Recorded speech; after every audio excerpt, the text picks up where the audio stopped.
আমি এখন অবস্থান করছি ১০ নং রামরাইল ইউনিয়নে। এখানে এসে সাক্ষাৎ হয়েছে বাংলাদেশ জাতীয়তাবাদী দল বিএনপি রামরাইল ইউনিয়নের শাখার সদস্য সচিব জনাব মোহাম্মদ বাবুল খন্দকারের সঙ্গে। আলো টিভি নিউজ 24-কে দেওয়া এক বিশেষ সাক্ষাৎকারে তিনি রামরাইল ইউনিয়নের বিভিন্ন সমস্যা ও সম্ভাবনার চিত্র তুলে ধরেন। তিনি বলেন, দেশের মানুষ যেন তাদের চাওয়া পাওয়ার একটি নির্বাচিত সরকারের কাছে তুলে ধরতে পারে, সেই লক্ষ্যেই অবাধ, সুষ্ঠু ও দ্রুত সময়ের মধ্যে জাতীয় নির্বাচনের আয়োজনের দাবি জানান। এখন আমরা সরাসরি শুনব তার মূল্যবান মতামত। আপনারা দেখতেছেন আলো টিভি নিউজ 24। আমি শাহিন খান রাহুল। ধন্যবাদ সবাইকে, সাথেই থাকুন। বিসমিল্লাহির রহমানির রহিম। আমাদের ব্রাহ্মণবাড়িয়া ১০ নং রামরাইল ইউনিয়ন বিএনপি সাধারণ সম্পাদক আমি মোহাম্মদ বাবুল খন্দকার। বিগত ৩৯ বছর আমার রাজনীতির বয়স। আমি হারুন সাহেব থেকে এ পর্যন্ত ৩৯ বছর রাজনীতি করেছি।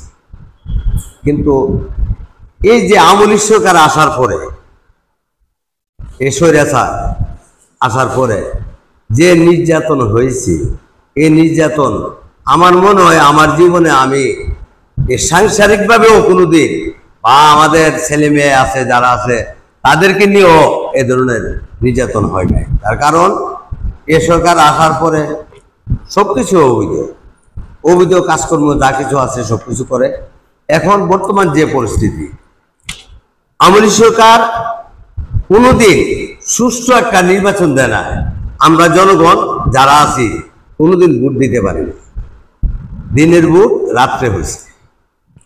তো সেই জন্য আমরা এই জনগণ যারা আছি আমাদের মনে খুব দুঃখ। একটা সুষ্ঠু নির্বাচন দেওয়ার জন্য আমাদের যে এখন বর্তমানে অন্তর্কালীন সরকার আছে, ডক্টর ইউনূস সাহেব, ওনাকে বলছি অতি সত্বর নির্বাচনটা দিয়ে দেওয়ার জন্য। কারণ আপনি দিলে এই জিনিসটা জনগণের মনে শান্তি পাবে, জনগণে বুঝতে পারবে যে না, উনি ভালোভাবে চালাইয়া নির্বাচনটা দিছে। আমাদের যে অধিকারটা, ভোটের অধিকারটা, এটা যে দিছে জনগণের হাতে দিতে পারছে যার যার ভোটটা, সেই জিনিসটা মনে থাকবে এবং ডক্টর ইউনূস সাহেবের সালাম দিবে। এই দেশটারে আমরা একবারে ধ্বংসের পথে নিছে। যেরকম আমাদের এই ব্রাহ্মণবাড়িয়া, আমরা আজকে 20 বছর যাবৎ ভুগতেছি একটা রাস্তা, ব্রাহ্মণবাড়িয়া স্টেশন রেল গেট থেকে শ্যামল বাড়ির সামনে দিয়ে নন্দপুরের দিকে বিজেশ্বর যে রোডটা ঢুকছে, এটা ছিল আগে আমাদের ইউনিয়নে, এখন চলে গেছে ব্রাহ্মণবাড়িয়া সদরে। কিন্তু এই রুটটা 20 বছরের ভিতরে একবারও এটা কাজ করে নাই। একবার এই রুটটা একবার ধ্বংসের পথে। আমরা আসা যাওয়া এত কষ্ট হয় যে আমরা যারা চলি, বা যদি আপনারা আসেন এখানে আইসা দেখতে পারেন এই রুটটার অবস্থা কিনা। আমরা চলার কোনো এ রাস্তার সুযোগ নেই। এখন আমি আমাদের যে সরকার আছে ওনাকে বলবো অতি সত্বর নির্বাচনটা দিয়ে জনগণের ভোট দেওয়ার মতন অধিকার করার জন্য আমি ডক্টর ইউনূস স্যারকে আবদার রাখছি। আর আমাদের যে এই শ্যামল ভাই হারুন সাহেব যখন নির্বাচন ছেড়ে চলে যায়, তখন শ্যামল সাহেবরে দিয়ে গেছে আমাদের এলাকায় এবং আমাদের জনগণের হাতে ওনাদের মানে নির্বাচন করার জন্য অনুমতি হয়তো পাই। যাই হোক, আমি এখন বর্তমান যে পরিস্থিতি, আমাদের ইঞ্জিনিয়ার হালেদ হোসেন শ্যামল ভাই এখন বর্তমানে পরিস্থিতি আছে, আল্লাহ যদি সহায় থাকে, যদি ইউনূস স্যার সুষ্ঠু নির্বাচন দেয়, আমাদের ব্রাহ্মণবাড়িয়া থেকে ইঞ্জিনিয়ার হালেদ হোসেন শ্যামল ভাই জয় হবে, ইনশাল্লাহ জয় হবে। আমি আশাবাদী। কারণ ব্রাহ্মণবাড়িয়া বিএনপি ছাড়া আর কিছু নাই।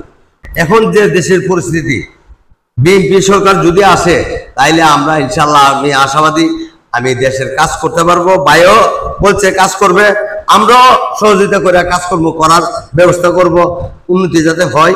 আমাদের এই ১০ নং রামরাইল ইউনিয়নে যে মাদকের ব্যাপারে, কিন্তু মাদকটা এত বেশি যে বলা বাইরে।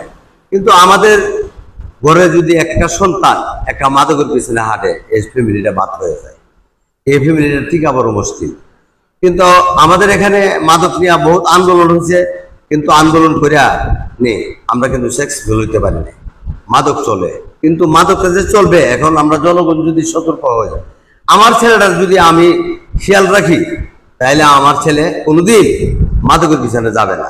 কিন্তু আমাদের মধ্যে গাফিলতি আছে, তো সেই গাফিলতিটা যাতে না হয়, আমি সবাই এই রামরাইল ইউনিয়নের জনগণকে বলবো, আপনারা খেয়াল রাখবেন, যার সন্তানের প্রতি খেয়াল রাখবেন, যাতে মাদকের পিছনে না হাঁটে। আর যদি মাদকের পিছনে হাঁটে, আইনগতভাবে ব্যবস্থা নেবা। আর ওনার জন্য দোয়া করবেন আমাদের ইঞ্জিনিয়ার খালেদ হোসেন শ্যামল ভাই, যাতে আমরা ভবিষ্যতে ভাইকে আমরা এমপি দেখতে চাই। সর্বশেষে সবার কাছে দোয়া ও ভালোবাসা চাই বলে আমি আমার বক্তব্য শেষ করছি। আসসালামু আলাইকুম।